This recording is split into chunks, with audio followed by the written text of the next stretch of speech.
Plot hole. I'm so glad to see you've returned. Today we'll be diving into the life of yet another citizen who was taken from their home to be gifted a new life in the town of Everhaven, one who is far removed from the other citizens.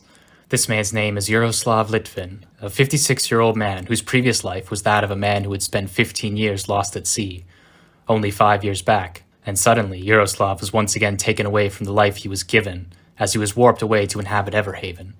In his current state, his mind is weak and very closed. Out of all the deniers within Everhaven, none of them are as extreme as Yaroslav. Today marks the 73rd day since I was kidnapped by United States government as part of what I have dubbed Project Everhaven. Over the past 2.5 months, I have deduced that I and thousands of other kidnapped test subjects were placed here to be conditioned, trained to think a certain way. We've been met with animatronic and state-of-the-art hologram technology to create the appearance of cryptoids who claim to predate the town and seemingly do nothing but observe human behavior. Most of the other test subjects have fallen to their ruse and truly believe they are mystically taken to a utopian town of monsters, but I know better.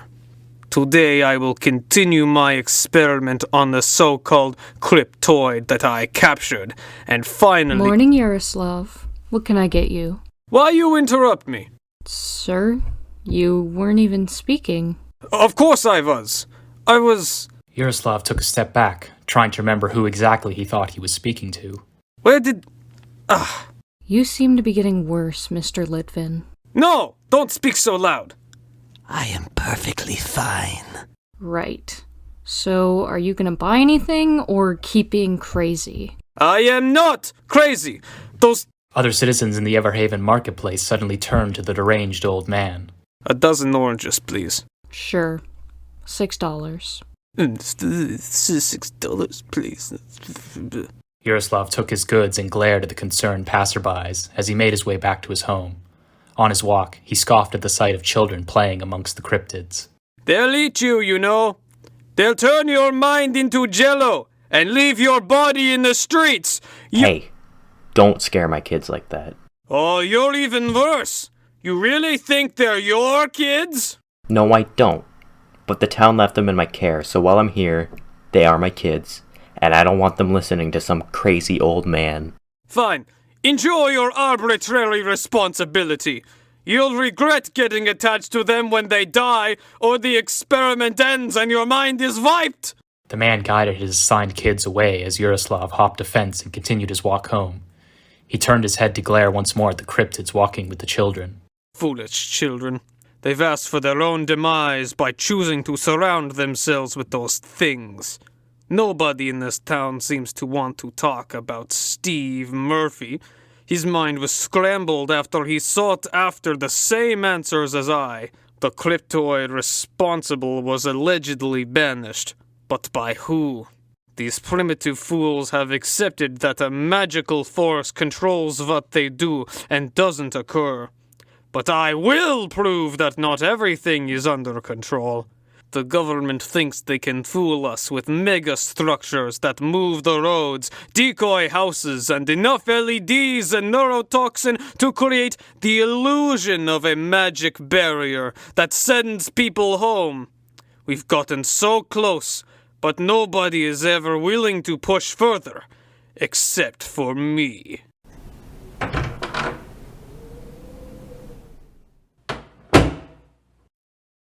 Wake up, beast, you wretched thing. Wake up! Yaroslav turned on the light and shined it directly into the eyes of the captured cryptid. Please let me go. Eat. An orange? Yes. I can't. Yes, you can. My limbs are in chains. I can't peel this. Eat it. Using your mouth. But the peel is... Eat it. Now. I've been watching you cryptoids closely, and one thing I've made note of is that you never seem to eat food in front of humans. Because we don't eat in the same places as you. Or because there isn't room for a digestive system in your robotic anatomy. I'm not a robot. Yaroslav pulls out a knife. The cryptid Vanina backs up in her cage. There are ways to find out for sure.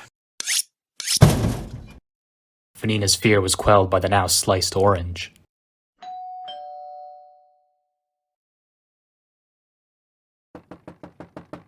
Hello? You, stay put, and keep your mouth shut. Yaroslav threw a blanket over Vanina's cage and ran up the cellar steps. What? Hi, I'm Cletus, and this is Benoit. My daughter has gone missing. 3 days ago, she was flying with sky sharks, but she never came back. Maybe she fell. Sir, that's inappropriate. Benoit is very worried. We've been going door to door asking people if they've seen her. Well, good job on wasting your own time. I haven't seen her. Mama. My daughter! No, that's not... Before Yaroslav could make an excuse, Vanorn leapt over him, knocking him down. Cletus followed Vanorn. Mama. My sweet Vanina, I found you. Vanorn's massive yellow caterpillar-like form revealed long, piercing stingers that ripped apart Vanina's enclosure, letting the smaller caterpillar cryptid hop onto her mother's many, many arms. Thank you, Mama. That crazy man was trying to make me eat oranges and kept telling me I was a robot. Hush now, you're safe now. No! You can't take her back! I was so close! You need to back off. I'm gonna be telling the Lowum about this. You're going to tell that thing? Fine. See if I care. You should be thanking me, you know. If it I've weren't... heard enough. Goodbye. You'll pay for this. You've put us back from finding the truth. I know you're working for them. You're probably a cryptoid yourself, dressed in human flesh. You can fool yourself and anybody else, but not... Yaroslav mumbles to himself as Cletus, Vanor, and Vanera depart, but he decides not to accept his failure, and instead waits until the three are far enough away for him to follow them into the heart of the woods. You just let me know if anything else happens. Do you think I should reach out to the mayor? Don't worry, Cletus. Vanina is safe for now, and now the cryptids know to avoid that area of town. Alright, sure. I gotta go see the Lowum. You two take care. What are they saying? I must know their secrets. Yaroslav plunges headfirst into a bush, scaring a squirrel-shaped cryptid off. From his hiding spot, he watches Cletus closely as they interact with the cryptids. Anything you guys need? Yeah, sure thing. Yaroslav continues to observe Cletus as they help smaller cryptids cross rivers or bring baskets of food to others. Eventually, Cletus climbs up into the heart of the woods, into the Lowum's domain. This is what I've been waiting for. The answers must lie there. Yaroslav climbs up several trees to gain a decent vantage point of Cletus and the Lowum as he tries to listen in on their conversation. Need to keep an eye on them. We don't want anybody else feeling like they might be in danger. I still can't believe it took us so long to know she went missing. Yaroslav writes down as much as he can hear from the conversation. I'll let you know if anything else weird goes down. Yeah, see ya. Very interesting. Let's see. This Cletus almost acts as a pawn or a servant for the Leoin. Almost behaving as a pair of eyes that can roam around without bringing about suspicion. Protecting the cryptoids? Perhaps Cletus themselves is one. No, that's too far-fetched. Hell, nothing is too far-fetched. But what motive would they have to be so closely acquainted with these supposed creatures? Unless... Wait! That's it! Yaroslav's sudden motion causes him to lose his balance and fall out of the tree, barely catching on to some lower branches to soften his fall into a bush below. He gets up and immediately runs off back to his home. It all makes sense. I thought the creatures were placed around us to keep us distracted, to monitor our behavior. And that very well be true. But I never even considered the perfect camouflage humans. But how many are there? It can't just be Cletus. Can it? They must have planted several others. The mayor? No, even he seems truly oblivious. But perhaps... Yaroslav turns to his other board, where he has photographs of Richard Brooks and Frederick Monty, the two who spoke up first. No, Fred is the face of the deniers. Unless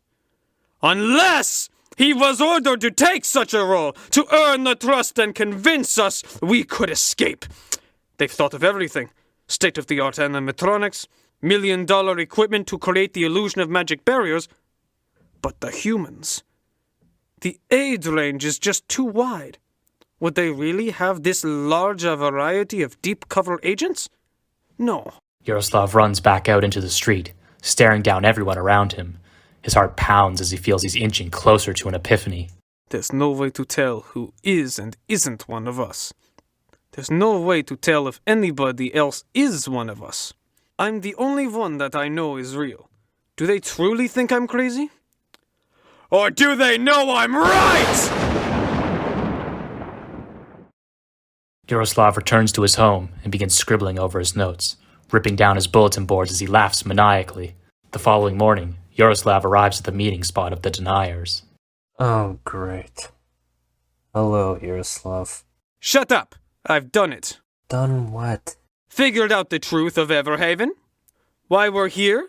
How we can escape. Yaroslav, I need you to understand that I'm not inclined to believe you. You haven't been right about anything yet. No, maybe not. Or have you been lying? About what? Yaroslav? Nothing.